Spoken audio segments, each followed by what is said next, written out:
واقفين.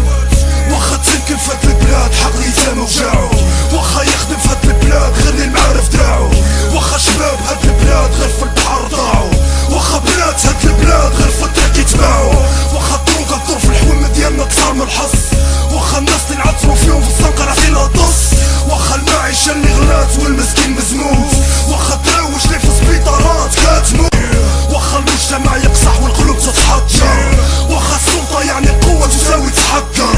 واخا الشعب يعني الضعف تساوي وانطر، واخا الصحة طاحت والتقاعد جوجة فرنك، واخا الطيور رابت كاليتونا غير بالزنك، واخا ما شفنا والو من هادوك اللي ترشحوا، واخا ما صوتناش ما عرفنا كيف نرجعوا، عايشين واخا ربيع رعاية رعاه الراعي، عايشين واخا ساخطين على هاد الارض، عايشين واخا صاطمين على شوك الوطن. باقي العوام كنتي حاج ولا محتاج ولا في راسك تاج، راك في الدنيا عايم والايام مواج، لا تظن راك عوام ولا عتولي تعوم عالدوام، مواجهة الدرهم ماشي فحال باقي العوام.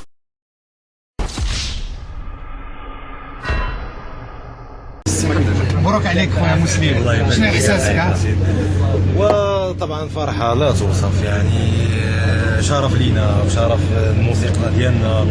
والله ينصر سيدنا تبارك الله. الحمد لله موسي كيفاش البلاد تعطيك وانت ما عاطي والو، بكيتي فيها وبكات عليك وقالت هذا مالو، ما مسوقش ما عجبو حالي وناسي حالو، بغا يحصد بلا ما زرع وحلامو دبالو، عشيريه ما تخليش البلاد في يد الشمايت، بارك عليها وعليك حبس الكلام البايت، الوقت فايت علاش ما تخلي صوتك مسموع، صوت باش يعرفوك كاين ماشي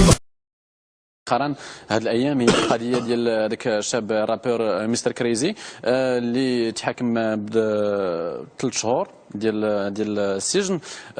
والتهم ديالو هي الاساءه بالمؤسسات ديال الدوله وتهم اخرى. شنو الراي ديالك في هذا؟ رجع للسن ديالو 17 سنه، دري باقي صغير، زائد كاينه ديك القضيه ديال البحث عن الشهره بسرعه،